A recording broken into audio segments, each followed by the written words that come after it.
네, 뉴스 정면 승부 3라운드 문을 열죠. 오늘 뉴스 정면 승부 예스 오 노에서는요. 정부의 가계부채 대책 효과가 있을까요? 라는 질문으로 청취자 여러분과 함께하고 있는데요. 보내주신 의견 몇 분 살펴보도록 하겠습니다. 1323님은요. 노, 이자가 싸니까 집을 사라고 한다고 해도 집이 밥을 먹여주진 않아요. 이자 나가고 집값 하락하면 어쩌나요? 서민들한테는 꿈만 같은 이야기만 내놓네요. 라고 이렇게 의견 주셨고요. 네, 집이 밥을 먹여주지는 않죠, 물론. 네. 정부도 알 겁니다. 7761님은요, yes. 박근혜 정부가 들어서고 경제 혁신을 일으키려고 여러 가지 방안을 내놓고 있는 듯한데 기대해도 좋지 않을까요? 라고 이렇게 물음표 덧붙여서 의견 주셨습니다. 다른 분들의 의견 궁금합니다. 휴대전화 우물정 0945번으로 여러분의 의견 기다리고 있습니다. 선물도 준비되어 있습니다. 휴대전화 우물정 0945번입니다. 잠시 뒤에는요. 소치의 영혼 이승훈 선수 스튜디오에 직접 모시고 정말 훈남 선수인데요. 잠시 직접 여러분과 함께 인터뷰 이어가도록 하겠습니다. 잠시 뒤에 뵙죠. 눈부신 광채 피부 그 이상 새로 나온 블루밍 에센스 SK2의 새로운 발견 피부 내면의 촘촘히 빛을 채워 활짝 피어나는 피부 경험하세요. 새로운 블루밍 스킨 SK2 세배라오 광대역 LTA는 LTE보다 3배 더 넓어져 빠빠빠 빨라졌네 광대역 LTA 3배 시대 개막 광대역 LTA 올레 3월 상용화 예정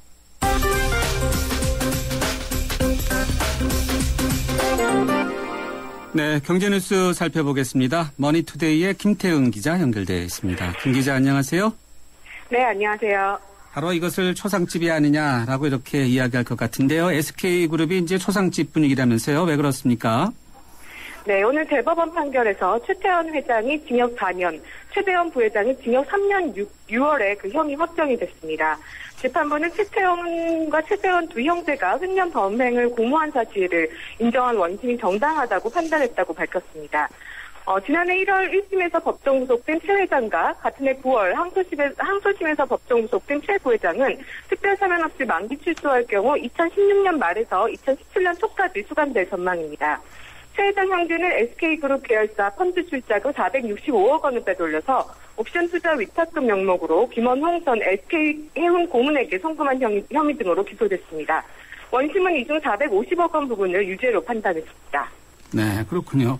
SK 실세 두 분이 결국은 이제 그룹 운영을 제대로 못하게 되는 거 아니겠습니까? 네. 네네. 자, 이번에는 삼성전자 관련 소식 들어보죠. 스마트폰 신제품 출시를 앞두고 있는 삼성전자가 식품의약품 안전처의 심의를 받는다고요. 왜 그렇습니까? 네, 삼성전자가 갤럭시 S5를 선을 보였습니다. 새로운 기능으로 심박 센서를 탑재했는데 이것이 의료기기에 해당하는지 식약처에 문의했습니다. 식약처는 이 같은 삼성전자의 문의를 받고 의료기기 해당 여부를 검토하고 있습니다. 최종 결과를 회사 측에 통보할 예정인데 의료기기에 해당하게 되면 그에 걸맞은 안전성과 성능의 정확성을 따지게 됩니다. 그렇다 하더라도 크게 까다로운 절차는 없어서 삼성전자가 예정한 출시 일정에는 큰 문제가 없을 것이라고 밝혔습니다. IT와 의료의 융합 이런 것이 또 신제품으로 나오나 보네요. 그러니까. 네. 맞습니다. 부채가 많거나 방만 경영을 해온 공공기관들이 정부의 자구노력 계획을 제출했는데 그 가운데 5군데가 사실상 퇴짜를 맞았다고요? 네, 16개 공공기관이 제출한 자구노력 계획을 기획재정부가 검토를 했는데 LH와 수자원공사, 철도시설공단, 그리고 석탄공사 등이 그 퇴짜를 막고 다음 달 말까지 보완 대책을 요구받았습니다. 2012년 말 현재 부채가 많은 중점관리 대상 기관의 부채 규모는 모두 412조 원인데 이 가운데 5개 기관의 부채는 185조 원으로 절반에 육박합니다. 기재부는 효율성이 떨어지는 사업을 철수하고 좀 더 그 사업의 효율성을 높이라는 요구를 했습니다. 또 이들 공기업들이 제출한 3조 9천억 원 규모의 요금 인상 계획을 받아들이지 않고 재고하라는 지침을 내렸습니다. 그렇군요. 네. 자, 파티는 끝났다라고 했는데 그렇지 않습니까? 현오석 부총리가. 네. 대기업 규제 관련 외국 기업도 포함해서 국내 기업에 대해서 역차별 논란이 있었는데 이것을 없애기로 했다고요? 네.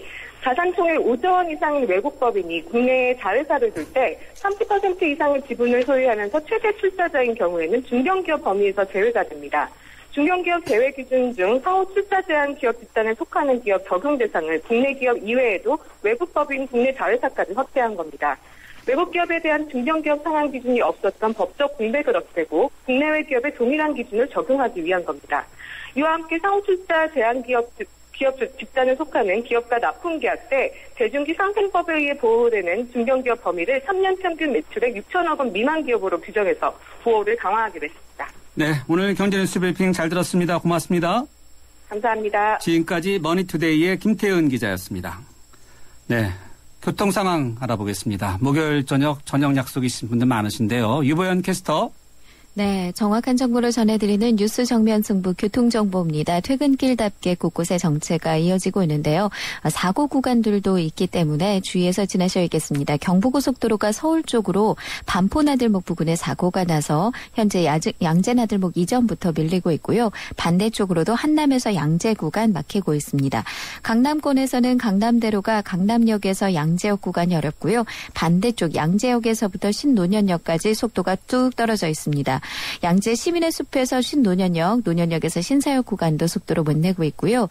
만나는 지금 테헤란로가 설릉역에서부터 강남역 구간, 그리고 반대쪽 강남역에서 삼성역까지 차간 거리가 좁혀져 있습니다.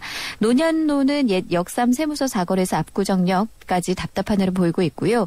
여의도에서 외곽 쪽으로 이동하는 게 국회대로는 비교적 무난하게 이동학을 하고 있는데요. 경인로가 서울교에서 물레동 사거리, 거리공원 입구에서 구로 소방서까지는 속도를 못 내고 있습니다. 그리고 신촌로가 아현고가도로 철거 공사 때문에 역시 충정로역에서부터 신촌 기차역까지 어렵고요. 반대쪽도 웨딩타운에서 굴레방다리까지는 정체와 서행을 반복하고 있습니다. 지금까지 뉴스 정면 승부 교통정보 유보연이었습니다.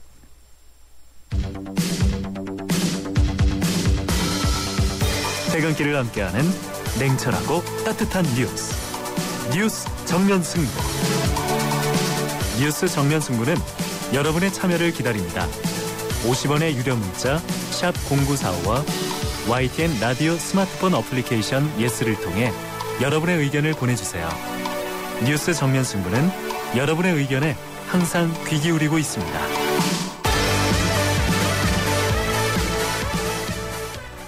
네, 이승우 선수 안녕하세요. 하나 궁금한 게 있는데 혹시 이승우 선수께서는 은퇴 후에 어떤 계획이 있으신가요? 1000m 달리시는 게 되게 죽을 것처럼 힘들다고 말씀하셨거든요. 보는 저희도 되게 안타까웠고 그리고 많이 기뻤고 고마웠어요. 훈련을 어떻게 하시는지 궁금해요. 금메달, 아니 메달은 상관없고 그냥 파이팅입니다. 평창 올림픽 때 금메달 꼭 따세요. 여자친구 있나요? 소치 올림픽에서 팀치를 너무 잘하셨고요. 경기하는 모습 너무 멋있었어요. 좋은 경기 부탁드려요. 이승우 선수 항상 좋은 모습 기대할게요. 연습할 때 가장 힘든 점이 무엇이고 선수로서 그 자부심을 느낄 때는 언제인지 그게 궁금합니다. 선수로서 건강관리 어떻게 하세요? 고생 많으셨습니다. 이승우 선수 소치 올림픽 기간 동안 정말 고생하셨습니다. 한국에서 보는 동안 소치에서 열심히 하시는 모습 보고 정말 감동 많이 했고 결혼은 언제쯤 하실 건가? 이상형은 혹시 어떤 스타일 좋아하세요? 이승우 선수 화이팅!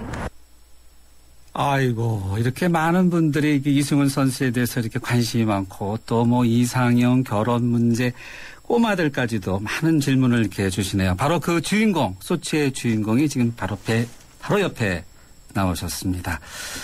17일간 대한민국 국민들을 잠 못 들게 했던 그 자랑스러운 태극 전사, 바로 그 한 분 아니겠습니까?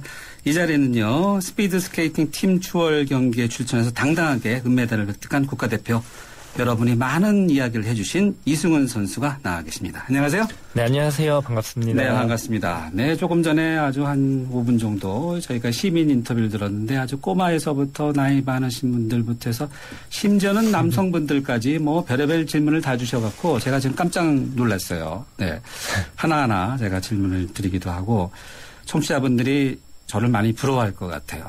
특히 여성분들이 그럴 것 같은데 제가 옆에서 본 모습 그대로 먼저 좀 전달부터 해드리면요. 정말 눈이 부시는 훈남입니다. 그래서 뭐라고 제가 눈을 마주치기가 좀 부끄럽긴 한데 이승훈 씨가 옆에서 웃고 있습니다. 아주 눈썹이 굉장히 진하고요. 네. 본질적인 질문 해드리겠습니다. 네. 먼저 앞서 그 시민 인터뷰 중에 그 한두 개 더 듣고 인터뷰 해볼까 하는데 많은 분들이 이상형, 결혼 이런 질문을 그냥 쏟아졌어요, 조금 전에. 네. 혹시. 당황스럽네요. 네. 이상형. 이상형 글쎄 아무래도 운동을 해서 그런지 내조 잘하시는 분이면 뭐 내조 잘하시는 분이 좋을 것 같고 아무래도 저는 운동을 하다 보니까 공부를 많이 못했어요. 그래서 그러니까 공부를 좀 잘했던 성실한 사람이면 좋을 것 같아요. 청취자분 가운데 바로 나다 이렇게 하시는 분이 있을 것 같은데 혹시 SNS나 뭐 이런 거 좀 하시나요? 네, 요즘 SNS 하고 있고 또 팬분들하고 좀 소통을 하고 싶어서 더 이제 하려고 노력은 하고 있어요. 네, 사진 같은 거나 뭐 제 소식을 좀 드리고 싶어서요. 지금 말씀하셨습니다. 이상형이 두 가지 요건이 있었는데 하나는 내조를 잘하고 본인이 또 겸손하게 많이 공부를 할 시간이 없었다. 운동 때문에 그래서 많이 좀 공부를 많이 하시는 분이면 더 좋겠다. 두 가지 요건을 말씀하셨는데 하나 더 하죠. 이상형 얘기하니까 이 결혼 시기에 대한 질문도 많았는데 너무 초반부터 이런 쪽으로 가네. 이게 좀 선정적으로. 네. 너무 제가 알고 있던 방향하고 다른 쪽이고요. 네. 아니 청취자분이 궁금한 것 같아서 여기까지 하고 얘기할게요. 네. 네. 글쎄 결혼은 우선 평창 올림픽 이후가 되지 않을까. 네, 그렇게 생각하고 있고요. 네. 그래도 30살 때니까요. 네. 그때 그 이후에도 뭐 늦지 않다고 생각을 해요. 알겠습니다. 자, 그러면 이제 선수 이야기로 들어가 보겠습니다. 30살. 그러니까 혹시 이승훈 선수가 도대체 올해 어느 정도인가 할 때 올해 27살이십니다. 27살이시니까 평창올림픽 4년 뒤죠? 네네. 네, 그러면 31살. 만으로 하면 30. 네. 그렇군요. 네네. 자, 그 텔레비전을 보니까요. 인천공항에서 오실 때 보니까 이렇게 목에 뭐 하나씩 걸으셨어요. 커다랗게. 금메달이나 메달이면 저거 무거울 텐데 아주 가볍게 들더라고요. 그게 초콜릿이었다면서요? 네네. 초콜릿 메달을 준비해서 목에 걸어주셨더라고요. 먹지는 않았어요? 그걸 어떻게 먹어야 될지 보관해야 될지 뭐 좀 고민을 하다가 며칠 보관하고 오늘 제가 경기가 있었는데 경기 뛰기 전에 좀 먹었어요. 먹었다고요? 네. 진짜로요? 네. 아이고. 그걸 지금 청취자분들이 먹으면 안 된다. 그럴 것 같은데 초콜릿을 먹었다. 아이고 참. 오늘 경기가 전국 동계체전이죠? 네네. 경기 하셨어요? 네. 다른 어떤 분들은 또 뛰지 않았다고 그래서 경기장이 썰렁했다는 이야기도 들었는데. 네, 많이 썰렁했어요. 네. 그리고 제 친구 모태범 선수도 기권하고 그래서 몸이 안 좋아서. 네. 근데 저는 오늘 뛰고 왔습니다. 오늘 어땠습니까? 그 올림픽 마지막 팀추월 경기 이후에 훈련을 할 수가 없었어요. 스케이트를 탈 수 있는 시간이 아예 없었고 훈련 시간이 아예 없었고 그리고 한국 넘어오면서 이제 넘어오느라고 또 시간이 없었는데 그래서 좀 걱정하면서 오늘 경기를 했는데 생각보다 기록도 괜찮았고 만족스러운 경기였습니다. 1등 하셨나요? 제가 확인을 못 해봐서. 예. 오늘 1등 하고. 네. 1등을 하셨다. 이 팀추월 경기에서는 은메달 하시지 않았습니까? 네. 사람들이 이번에 팀추월 경기라는 걸 처음 하신 분들이 많아요. 네, 많이 생소하실 거예요. 생소하고, 정말 재밌다. 어쩌면 이렇게 세 분이죠? 네. 세 분이 어떻게 똑같이 척척척 이렇게 움직이는 모습을 보면서 훈련할 때는 어렵지 않나, 연습이요? 그러니까 평소 팀추월 훈련이 아니더라도 다른 스케이팅 훈련을 할 때도 선수들이 나란히 활주를 하면서 발 맞추고 이러는 건 항상 몸에 배어 있기 때문에 그런 부분이 몸에 배어 있는 게 팀추월에서 나왔던 것 같아요. 그래요? 아주 보면은 참 놀랄 정도로 이렇게 콤비네이션이 있는 부분이 정말 아름답기도 한데 이승훈 선수 같은 경우는 이제 중간에 선들어 나가서 가장 오랫동안 이렇게 페이스를 유지하는 그런 모습을 이제 봤거든요. 체력적으로 좀 당연히 힘들 텐데. 그렇죠? 네. 힘들죠? 네, 체력적으로 제가 4바퀴를 선두에서 이제 중간에 4바퀴를 리드하는데요. 마지막 3바퀴 이후에 이제 마지막 1바퀴가 조금 힘든 것 같아요. 어려운 것 같아요. 그러면 보통 그때 어떤 느낌입니까? 이게 숨이 이제 텔레비전을 통해서 얼굴을 이렇게 보면은 괜찮아 보여요, 이렇게. 일단은 제가 또 인상은 잘 쓰지 않는 편이어서. 워낙 또 인물이 또 훤하시니까 인상 써도 그렇게 안 보일 것 같은데. 그건 아닌데. 글쎄요. 그러니까 호흡 조절하면서 네. 이제 후배들 생각을 또 하게 되는 것 같아요. 이게 같이 있으니까, 단체 경기다 보니까 내가 이러면은 어떨까 이런 생각이요? 내가 우리 팀에 피해를 주면 안 된다. 네, 내가 잘 이끌어야 된다. 뭐 이런 생각도 갖게 되고 네, 그런 것 같아요. 본인 생각에 같이 팀추월 경기를 했던 선수가 주영준 선수 그리고 김천밀 선수죠. 그렇죠? 네. 팀워크를 딱 따져 본다면 몇 점 정도 줄 수 있겠습니까? 100점 만점에 몇 점 정도? 본인 생각에. 80점 정도 줄 수 있을 것 같아요. 80점이요? 네. 너무 짠 거 아니에요? 왜 80점이냐면 네. 팀워크만 본다면 100점을 줄 수도 있는데 저희 개개인의 기량이 사실 많이 부족한 것 같아요. 네덜란드에 비해. 네덜란드 오렌지 군단. 네네. 개개인의 기량이 조금씩만 더 좋아지면 그 팀워크에서 네덜란드한테 우리가 뒤지는 부분이 메꿔질 것 같아요. 그래서 네. 80점. 네네. 왜냐하면 개개인의 기량도 팀워크에 분명히 영향을 미친다고 생각을 하기 때문에요. 겸손하시네요. 근데 텔레비전을 통해서 보시는 분들이 지금 이제 기량 언급해 주셨는데 기량은 별로 저희가 이제 전문가가 아니니까 기량은 별 차이가 없어 보는데 키와 체격 이런 거 하는데 지금 이승우 선수는 기량 언급해 주셨는데 기량이라고 하면 어떤 게 차이가 있나요? 기량하고 뭐 기장의 문제죠. 그래요? 일단 기량은 재치도 있으시네. 네덜란드 새 선수들은 다 개인전에 메달을 따는 선수들이에요. 상위권에 랭크돼 있고 1, 2, 3위를 하는 선수들이고 또 우리 같은 경우는 20위권 선수들로 만들어진 팀이고 그런 부분에서 개인 기량이 부족하다고 말씀을 드렸던 거고요. 개인의 성적이랑 기록을 더 끌어올려야 되겠다라는 생각을 하게 되는 거고. 그리고 뭐 신체적인 조건이 또 많이 다르죠. 그것이 결정적이지 않아요? 과거에 보면은 서양 선수를 절대 못 따라가는 종목 중에 하나로 이 스피드 스케이팅을 많이 지적했는데 한국이 참 대단하다는 생각이 드는데. 네. 절대적이진 않지만 분명히 아주 중요한 부분인 것 같아요. 키가 큰 선수들이 스피드 스케이팅 장거리에서는 훨씬 유리하게 스케이팅을 할 수 있는 것 같아요. 네. 지금 여기 청취자분들 제가 이제 한번 종이를 들어보겠습니다. 경기하다 보면 이렇게 종이를 다 이석규 코치가 싹 보여주잖아요. 네네. 그거 참 보이나요? 네. 선두에 있으면 아주 잘 보이고 뒷 선수들도 이렇게 보려고 하면은 보이는데 일단 리드하는 선수가 그거를 보는 게 중요하기 때문에요. 리드하면서는 아주 잘 보여요. 네. 뭐 1초 뭐 얼마 빠르다 뭐 이런 것도 있고 한데 상당히 영향을 줍니까? 네.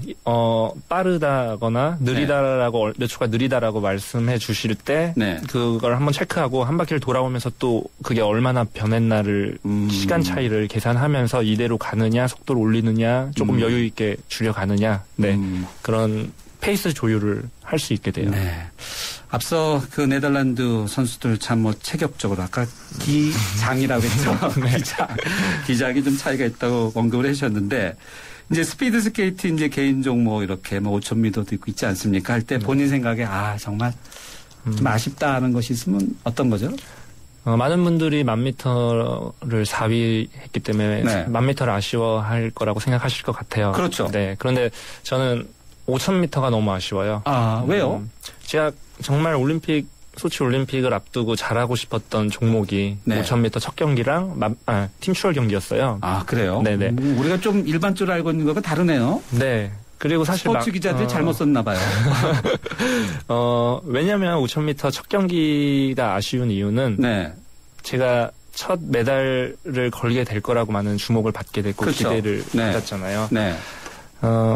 꼭 해내고 싶었어요. 네, 근데 제가 너무 부담을 가졌는지 그리고 제가 준비를 잘했다고 생각하고 자신이 있었는데 그 준비가 많이 부족했던 것 같아요. 그래서 너무 충격적인 기록이었고 성적을 거뒀어요. 제 개인적으로도. 그럼 본인이 그 결과가 나빴을 때 그날 딱 어떤 느낌입니까? 뭐 남은 경기가 있으면 잘해보자 이런 생각이 듭니까? 아니면은 이게 망쳤다 이런 생각이 드나요? 굉장히 솔직하게 좀 듣고 싶은데요. 우선 처음 든 생각은 피니시하면서 든 생각은 망했다였죠. 이 5000m는 망했다. 망쳤다. 네. 너무 못했다. 네. 그런 생각이 들었는데 그러면서 이제 1000m도 생각하게 되고 또 팀슈얼 경기가 또 가장 생각나게 되더라고요. 후배들하고 같이 경기를 해야 되니까. 그러면서 또 5000m 이후에 후배들이 제 눈치를 너무 보는 것 같아요. 기분이 어떤지 그게 팀슈얼에 영향을 미칠까봐. 네, 그래서 5000m 그날 이후에는 아주 잊으려고 애썼어요. 그리고 겉으로는 티도 안 내고. 티도 안 내고. 네. 이승훈 선수의 라이벌인 이제 스벤 크라머 선수 있지 않습니까? 네. 이 선수가 이런 이야기를 했어요. 이승훈 선수의 좋은 성적을 예상했는데 왜 부진한지 이해가 안 간다라면서 안타까워했다고 하는데 본인이 좀 잘 못하지 왜 잘해갖고 이렇게 또 이런 말을 했는지 모르겠는데. 예. 스벤 크라머가 그 말을 한 이유는 아마 선수들이 경기하기 전에 상대 선수들이 어느 정도 탈 거라고 예상을 해요. 저 선수는 몇 초 정도를 탈 거다. 네. 그 정도는 예상을 해놓는데 스벤 크라머가 예상한 기록에 제가 많이 못 미쳐서 그런 얘기를 했던 것 같습니다. 그렇군요. 네. 청취자분 질문인데요. 이건 조금 별건일 수도 있고 좀 의외이기도 하고 대단한 지식을 갖고 있는 분이신 것 같은데 9535님인데요. 이승훈 선수가 어릴 때는 스피드 스케이팅이랑 쇼트트랙을 병행했다고 하던데 쇼트트랙에 대한 미련은 없습니까? 이 날카로운 질문 같아요. 쇼트트랙 훈련을 지금도 계속 하고는 있어요. 그래요? 네네. 스피드 스케이팅을 타면서도 쇼트트랙 훈련을 하고 있는데 미련은 없는데 한번 기회가 되면은 다시 도전은 해보고 싶어요. 왜냐하면은 쇼트트랙이 저는 훈련하면서 너무 재밌거든요. 그래요? 네네. 이거 우리 스포츠 기자들 기사 같은데 기회가 되면 도전해보고 싶다. 그러면 혹시 4년 뒤 평창올림픽에서 쇼트트랙 이 후보 선수 선발권대 이런 데 한번 출전하실 생각이 있나요? 글쎄요. 평창 올림픽이라는 무대는 또 너무 부담스럽고 쇼트트랙에서 좋은 성적을 낼 후배들은 너무나 많아요. 네, 근데 스피드 스케이팅에서는 반면에 조금 후배들이 아직 잘 눈에 안 보여서 아마 스피드 스케이팅을 지키고 있어야 되지 않을까. 네, 그렇게 생각이 됩니다. 좀 왔다 갔다 하시네. 아닌가요? 올림픽 무대를 제외하고 다른 무대에서는 한번 쇼트트랙을 해보고 싶어요. 다른 무대에서? 네. 알겠습니다. 다른 무대에서. 자, 다음 달 3월 6일이 특별한 날이라고 이렇게 저희 제작진이 알려주셨는데 생일이라고 들었습니다. 얼마 안 남았네요. 네. 네. 생일 가장 하고 싶은 일이 있다면 뭐가 있을까요? 친구들 만나서 그냥 다들 뭐 생일 보내실 때 하듯이 평범하게 그렇게 보내고 싶어요. 알아보신 분들이 굉장히 많아갖고 좀 이제 밖에 돌아다니시는 것도 좀 부담스럽지 않아요? 그렇게 많지 않은 것 같아요. 네, 그리고 알아보셔도 뭐 제가 불편하지 않고요. 언제든지 또 사인도 잘해주시고 그렇습니다. 네. 자, 2018년 평창 동계올림픽까지 이제 4년 남지 않았습니까? 4년. 네. 앞으로 4년. 벌써 4년 뒤를 이야기한다는 게 좀 섣부른 질문일 수도 있는데 어떤 생각 갖고 계세요? 네, 4년이 길다면 길고 짧다면 참 짧은 시간인 것 같아요. 밴쿠버 올림픽 이후에 이 4년은 전 너무 짧았어요. 짧았어요? 왜 그랬을까요? 소치 올림픽을 준비하는데 시간이 부족했다라는 생각이 들었나 봐요. 네. 그렇지만 평창 올림픽에 제가 무대에 서게 된다면 그때는 이런 아쉬움이 남지 않도록 정말 철저히 준비해서 평창에서 더 멋진 모습으로 무대에 서고 싶어요. 각오가 대단하십니다. 우리 청취자 여러분께 많은 분들이 이승훈 선수 오늘 오신다고 기다리시는데 그때로 한 말씀만 더 해주실까요? 네. 밴쿠버 올림픽 이후에 저한테 너무 많은 응원과 관심 가져주셔서 감사합니다. 그런데 소치 올림픽에서 제가 그 기대에 약간 못 미치는 성적을 거뒀던 것 같지만 많은 분들이 격려해 주셔서 또 마지막 경기에서는 유종의 미를 거뒀던 것 같습니다. 제가 이제 앞으로 남은 4년 동안 열심히 준비해서 우리나라에서 열리는 평창 올림픽에서는 가장 멋진 모습으로 마무리할 수 있도록 최선을 다해서 노력하겠습니다. 네, 이승훈 선수 정말 감사합니다. 소치 동계올림픽의 태극정사 스피드 스케이팅 국가대표 이승훈 선수를 만나봤습니다. 감사합니다. 네, 감사합니다. 난 기다렸지 프로 설레는 맘으로 빛나지 이대로 멋지지 그대로 그 세상 속에 나로 난 앞으로지 프로 나랄라라 세상의 프로가 되다. LG G 프로2 침대는 과학이다. 침대과학 50년이 이룬 세계 최고 기술력.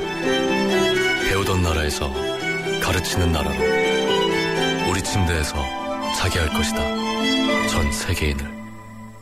에이스 침대. 웰메이드 가지요.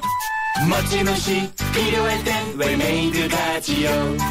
즐거운 곳 즐거운 옷 국민의 옷집으로 웰메이드 가지요. 국민의 옷집 웰메이드. 네, 3라운드 여기서 마무리하고요. 잠시 뒤 4라운드에서 찾아뵙겠습니다. 서양 고전음악을 완성시킨 천재 작곡가 악성 베토벤. 그의 음악적 잠재력을 일깨워준 사람은 스승인 크리스티안 네페 선생님이었습니다. 네페 선생님은 지루한 이론과 반복적인 연습을 강요하지 않았습니다. 이탈리아와 프랑스, 독일의 유명한 오페라를 감상할 기회를 마련했고 어린 베토벤이 음악에 대해 더 깊이 느끼고 생각할 수 있도록 이끌었습니다. 가르치는 것이 아니라 깨우치는 교육, 아이들의 잠재력을 활짝 꽃피우는 우리 교육의 희망입니다. 이 캠페인은 IM 더 키, 눈높이 대교와 함께합니다. 살아있는 뉴스 깨어있는 방송 한국의 뉴스 채널 YTN 뉴스 FM.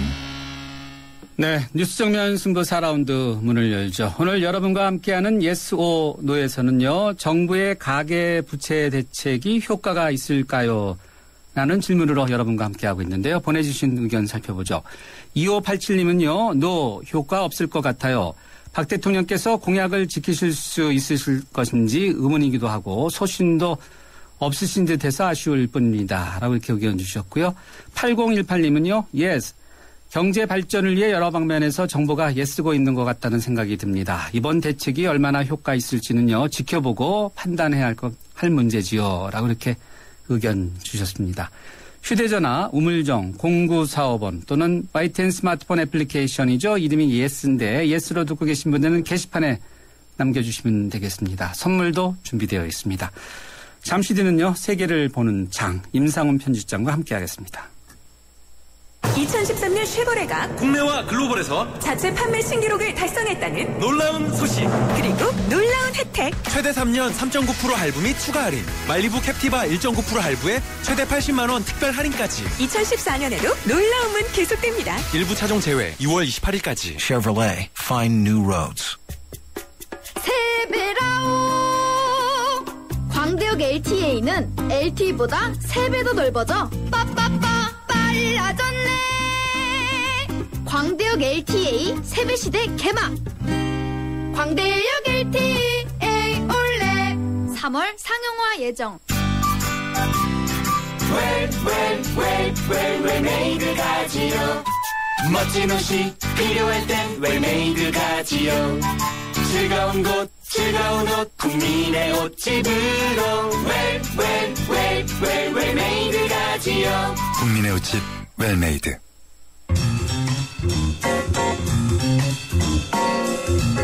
뉴스 정면 승부가 들여다보는 조금 다른 국제 뉴스. 더 큰 세상으로 안내합니다.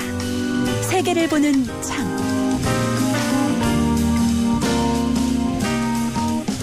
네, 지금 전 세계에서 특히 서방 국가들을 중심으로 가장 뜨거운 관심을 받는 나라 하나가 바로 우크라이나입니다.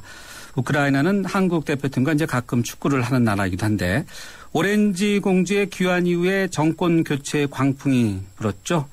우리나라에서는 지금 비교적 관심이 그렇게 크다라고 볼 수는 딱히 없지만은 러시아와 이렇게 바로 옆에 붙어 있어서 러시아와의 관계와 이렇게 맞물려서 국제 정세, 특히 이제 유럽 또는 러시아 이렇게 상당한 그런 정치적인 영향을 주고 있다는 관측이 나오고 있습니다. 그래서 오늘 세계를 보는 창에서는요. 르몽드 디플로마티크 한국어판의 임상훈 편집장 모시고 바로 이 문제 짚어보도록 하겠습니다. 편집장님 안녕하세요. 네, 안녕하십니까.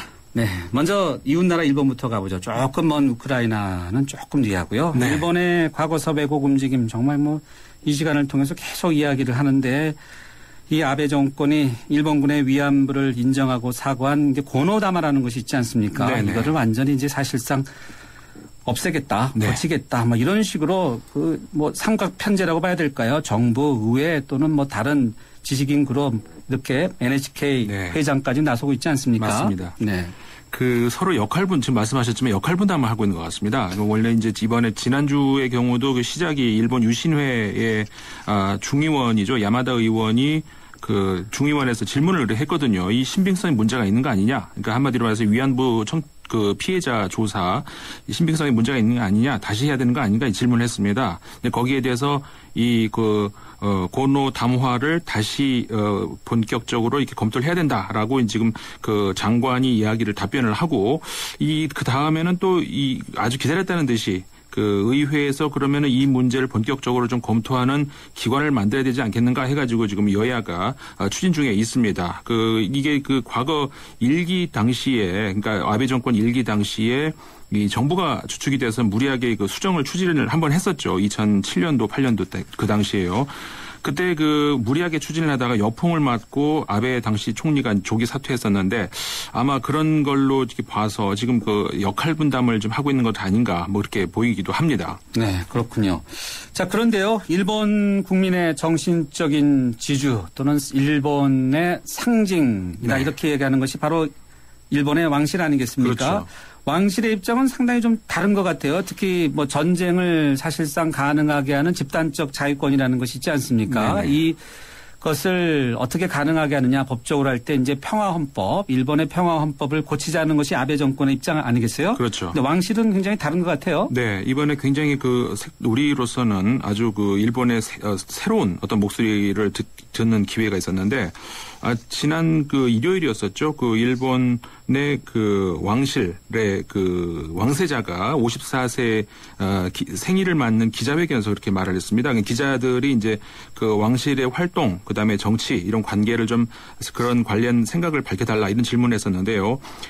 거기에 대한 답변으로 왕세자가 이렇게 말을 했습니다. 일왕은 원래 이제 국정에 관한 권능은 가지고 있지 않다 이렇게 전제를 하긴 했는데. 지금 일본은 전후 일본 헌법을 기초로 쌓아서 올려졌고 평화와 번영을 그래서 이제 덕분에 향유하고 있다. 그래서 앞으로 이 헌법을 준수하는 입장에 서서 필요한 조언을 얻으면서 임하는 것이 중요하게 생각한다. 이렇게 지금 얘기를 했습니다. 아베 정권의 헌법 수정 움직임에 대해서 분명히 반대한다 이런 메시지로 들리는 것 같아요. 그렇죠. 이게 완전히 그런 반대의 목소리라고 볼 수가 있는데 그래서 지금 일본 정계에 비상한 관심을 모으고 있습니다. 근데 이것이 지난해 말일에 지난해 12월에도 역시 아키히토 왕이 당시 8순 생일 때 비슷한 얘기를 했거든요. 평화헌법을 잘 지켜줬으면 좋겠다는 그런 취지의 말을 했었습니다. 그래서 분명히 이게 이번에도 우발적인 발언은 아닌 것 같습니다. 그래서 일본 안에도 지금 왕실도 그렇습니다만은 평화헌법에 대한 이 수호의 목소리가 분명히 있는 것 같은데요. 다만 지금 이제 일본 경제가 워낙 어렵고 그러다 보니까는 다수의 국민들이 좀 조급함을 느끼지 않는가. 그래서 지푸라기라도 잡는 심정으로 지금 아베 정권의 어떤 극우 경향 이런 걸 따라가고 있는 것이 아닌가. 그런 생각이 들기도 하는데요. 분명 일본에서도 이 평화 헌법을 지지하는 다수의 국민들이 있는 것 같습니다. 그렇죠. 네. 결국은 이제 정치인이 문제 아니겠어요. 그렇죠. 정권을 잡고 또 정부를 움직이는 정치인이 문제인데 현 일본 정권, 아베 정권이 문제인 거죠. 네, 그렇죠. 그렇죠. 네. 자, 이번에는 미국으로 잠깐 가볼까요? 이 아시아나 항공 샌프란시스코 공항 안타까운 그런 사고가 있지 않았습니까? 착륙 사고 아니었습니까? 그렇죠. 착륙 사고 있었는데 아주 이례적으로 이 미국으로부터 벌금을 받았다는 소식이 있어요. 어떤 내용입니까? 그렇습니다. 이게 미국의 법이 있는데요. 가족 지원 계획이라고 해가지고 그러니까 이 항공사가 대형 인명 피해 사고를 대비해서 이 가족 지원 계획을 미리 이제 항공 당국에 제출을 하고 그다음에 이 사고가 발생이 된다면은 이걸 지키도록 하는 그런 법이 지금 97년부터 시행이 되고 있다고 합니다. 그런데 이번에 작년에 말씀하신 작년 사고를 당했던 아시아나 항공이 이게 첫 번째 케이스로 지금 벌금을 물게 됐다고 하는데요. 그러니까 정식 벌금은 40만 달러고 그와 별도로 이제 기타 여러 가지 뭐 훈련 행사를 후원하는 비용이라든가 뭐 기타 이런 것들로 해서 10만 달러를 추가로 이렇게 합의를 미국 교통부하고 하기로 했다고 하는데 그래서 합쳐서 50만 달러를 아시아나항공이 물게 됐다고 합니다. 그렇군요. 네. 자, 이번에는 북한 이야기 좀 해보죠. 과거 북한의 김정일 정권은 이제 악의 축이다 이렇게 네. 이제 비난하지 않았습니까? 미국에서. 그렇죠. 사실 뭐 그렇지 않겠어요. 근데 캐리 미국 국무장관이 북한에 대해서 거의 같은 표현을 썼다고요? 네, 그렇습니다. 현지 시간으로 26일 날 한 TV와의 인터뷰에서 그렇게 얘기를 했는데, 부시 대통령 이후로 처음 아마 나온 말이 아닌가. 악의 축이라고는 안 했지만 악이라고 규정을 했습니다. 그래서 축자만 빠졌군요. 네, 그렇죠. 축이 빠지고 북한을 악이다. 그러니까 인권 침해라든가 이 핵무기 개발 프로그램 이런 것들을 들면서 이렇게 아주 작심한 듯 강도 높이 비판을 했거든요. 그래서 이제 이것에 대해서 배경이 이제 많이 관심이 모아지고 있는데 최근 들어서 뭐라고 할까요? 캐리 장관의 역할이 좀 한계가 있는 것 아닌가 이런 비판이 많이 나오고 있었거든요. 그러니까 상태가 좀 굉장히 답보적인 상태, 북한 문제에 있어서 그런 거에 대해서 북한에 좀 일종의 압력을 이번에 행사한 것이 아닌가.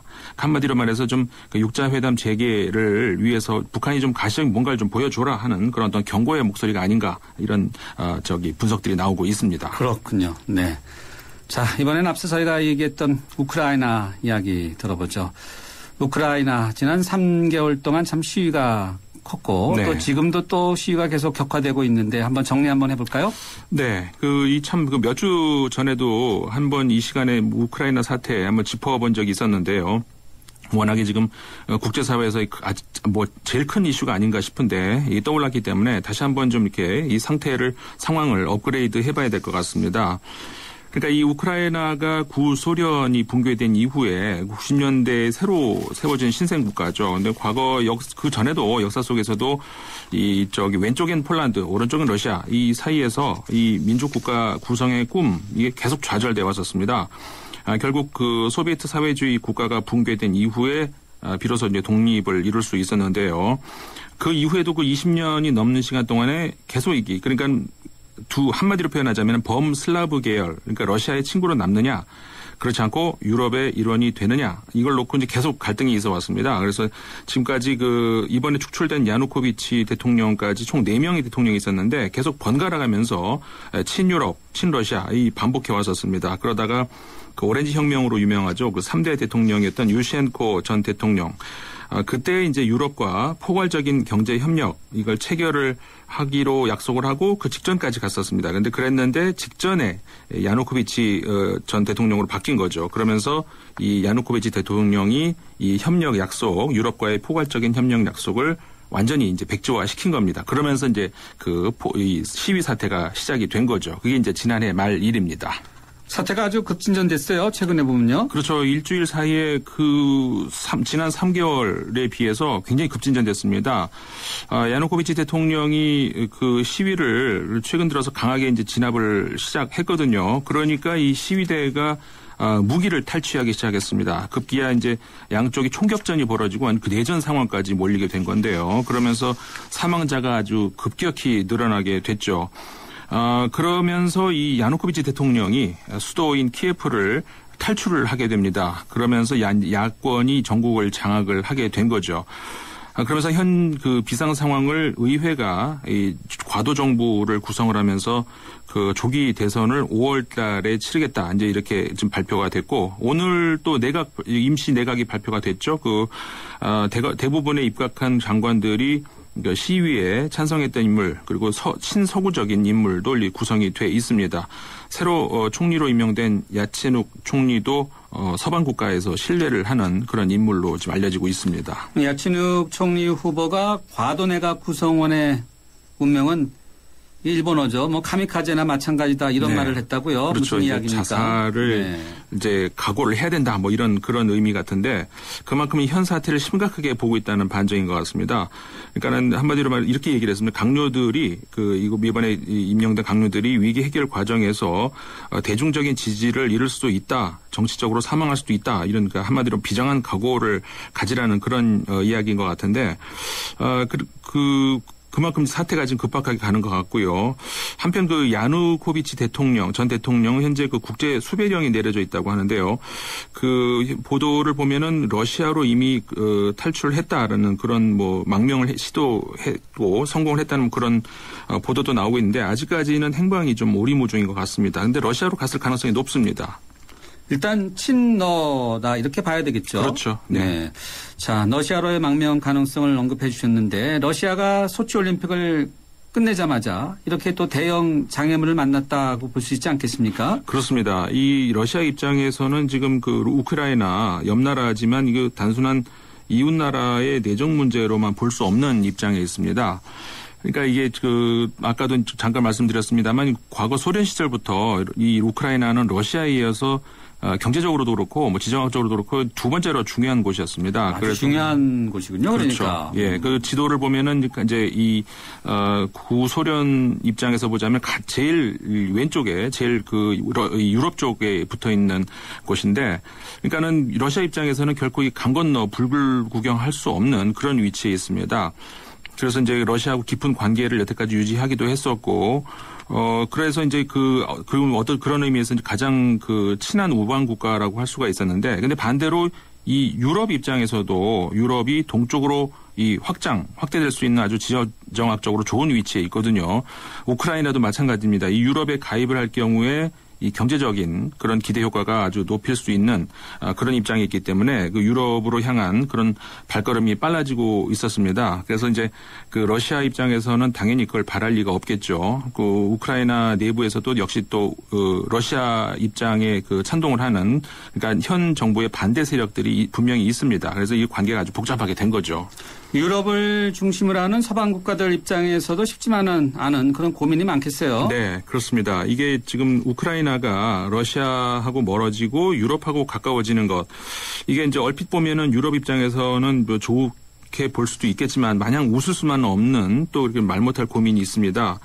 그게 뭐냐면 현재 우크라이나가 경제적으로 굉장히 어려운 처지에 있거든요. 그래서 러시아가 이 천연가스를 아주 싼 값으로 지원을 한다든가 이렇게 경제적으로 우크라이나를 지원을 해왔는데, 만약에 이 지금 과도 정부를 넘어서 정식 정부도 역시 친유럽 정부가 들어서고 유럽의 일환이 되겠다, 이렇게 그쪽으로 이제 급격하게 쏠린다면은 러시아가 지원을 끊을 가능성이 높습니다. 근데 그렇게 되면은 이제 경제 지원을 어떻게 보면 유럽이 이제 고스란히 떠맡아야 하는 상황이 오는 거죠. 그래서 유럽 입장에서는 좀 난처한 처지에 놓일 수도 있습니다. 물론 유럽이 이제 최근에 그젠가 발표를 했는데요. 경제 지원을 하겠다 이렇게 발표는 했습니다. 하지만 분명 난처한 입장에 있는 것은 분명합니다. 경제적인 문제까지 이렇게 얽혀 있네요. 그러니까. 네, 아주 복잡한 게 얽혀 있죠. 친유럽이냐 또는 친너냐 이러한 경제적인 문제와 또 이념적인 문제, 네네. 오랜 역사적인 문제가 다 맞물려 있네요. 네, 다 맞물려 있습니다. 자, 그러면 주변 국가들로 사태가 번질 수 있는 가능성도 크고, 그렇죠. 러시아가 당연히 신경을 크게 쓸 수밖에 없겠어요. 맞습니다. 그래서 지금 오늘도 새로 발표가 난 것이 러시아가 이 국경 지역, 그러니까 우크라이나와 접경 지역에서 군사 훈련을 실시했다, 이런 보도가 지금 나왔거든요. 그렇죠. 네. 그래서 이제 일종의 무력 시위 성격이라고 이제 봐야 되는데, 이게 이제 우크라이나 내부 상황도 좀 잘 봐야 되는 것이요. 우크라이나가 이 내부 국가 안에서도 서쪽과 동쪽에 분명히 차이가 있습니다. 동쪽과 서쪽이요. 네네. 네. 그래서 서쪽은 아무래도 친유럽 쪽이고 지역적으로도요. 동쪽은 국민 구성도 그렇습니다. 러시아계 주민들이 좀 많이 그쪽으로 살고 있는데 친러시아 쪽. 그러니까는 정부도 아까 말씀드렸지만 번갈아서 왔다 갔다 했거든요. 그런 와중에 크림반도 쪽, 이쪽 부근으로 해가지고 이 동쪽 지역이 러시아의 보호 요청까지도 한 상황입니다. 그래서 러시아 입장에서는 이제 가만히 보고 있을 수만은 없겠죠. 그래서 군사 동원 가능성이 제로라고는 할 수 없습니다. 근데 만약에 그렇게 될 경우에는 우크라이나의 현 정부가 좌시하지 않겠죠. 일단 그렇게 발표도 했고요. 그래서 이제 그렇게 된다면은 이 군사적인 충돌 가능성도 분명히 있습니다. 유럽과 미국도 지금 쳐다보고 있죠. 근데 이제 군사 대응까지는 가지 않지 않겠는가, 그렇게 보고 있습니다. 자칫하면 동서로 이렇게 갈라질 수도 있겠네요. 네. 네. 자, 러시아는 일단 푸틴이 성공적으로 이렇게 소치 올림픽을 했다, 이렇게 이야기하지 않습니까? 예. 푸틴이 올림픽이라고 이야기하는데. 그렇죠. 자, 우크라이나는 복병을 만나서 이렇게 큰 모험을 하고 있지 않나 이런 생각도 드는데요. 공교롭게도 이 소치 올림픽이 폐막하는 날 이 우크라이나 사태가 터졌습니다. 그래서 이 푸틴 대통령 입장에서는 참 샴페인을 마시려다가 다시 내려놔야 되는 상황이 왔는데 이 좀 금메달 몇 개 더 추가하려다가 뭐 그런 게 아무 의미가 없는 그런 상황이 될 수도 있는 그러니까는 푸틴 대통령 입장에서는 지금 승승장구하다가 이 국제 무대에서 좀 심각한 도전에 직면하게 됐습니다. 뭐 작년만 하더라도 이 국제 무대에서 화려하게 부활을 하면서 그 여세를 몰아서 소치 올림픽 성공적으로 치르고 이렇게 하려고 했는데 지금 주변 국가들과의 관계 아주 좀 여러 가지로 문제가 많게 생겼습니다. 네, 잘 달려오던 푸틴 러시아의 푸틴 대통령 결국 복병을 만나 있네요. 네. 자, 오늘 세계를 보는 창에서는요. 느몽도 디플로마티키 한국어판의 임상원 편집장 모시고 우크라이나 사태 자세히 짚어봤습니다. 감사합니다. 네, 감사합니다. 당신의 베이스 캠프는 어디입니까? 어디로 가야 할지 모른다면 방향이 될 것이고 계속 가야 할지 망설인다면 용기가 될 것입니다. 베이스 없는 정상은 없습니다. 세상의 베이스가 되다. 포스코. 2013년 쉐보레가 국내와 글로벌에서 자체 판매 신기록을 달성했다는 놀라운 소식 그리고 놀라운 혜택 최대 3년 3.9% 할부 및 추가 할인 말리부 캡티바 1.9% 할부에 최대 80만원 특별 할인까지 2014년에도 놀라움은 계속됩니다. 일부 차종 제외 2월 28일까지 Chevrolet Find New Roads. 커피 프림의 가장 많은 첨가물 카제인도 두 번째 많은 첨가물 인산염도 전혀 넣지 않은 대한민국 단 하나뿐인 커피. 좋은 커피란 이런 것. 커피를 바꾼 좋은 생각. French Cafe Cafe Mix Nouveau. 네, 오늘 여러분과 함께한 예스 오너는요. 정부의 가계 부채 대책 효과가 있을까요? 라는 질문으로 함께했는데요. 저희가 받은 문자 집계한 결과는요. 예스 오노의 비율이 3대 7로 나타나서 정부의 가계 부채 대책에 대해서 효과를 크게 기대하지 않는다는 의견이 더 많이 들어왔습니다. 정부가 좀 더 유념해서 노력해야 되지 않을까 이런 생각 듭니다. 휴대전화 뒷자리 2587번님께 선물 보내드리겠습니다. 다른 분들에게도 모두 감사드리겠습니다. 2월 27일 목요일 뉴스 정면 승부 여기까지 하도록 하겠습니다. 지금까지 프로듀서 신아람, 기술감독의 김동철, 장미진, 작가 정선임, 강혜은, 진행해줘 김상우였습니다. 함께해 주신 여러분 고맙습니다. 편안한 저녁 되십시오.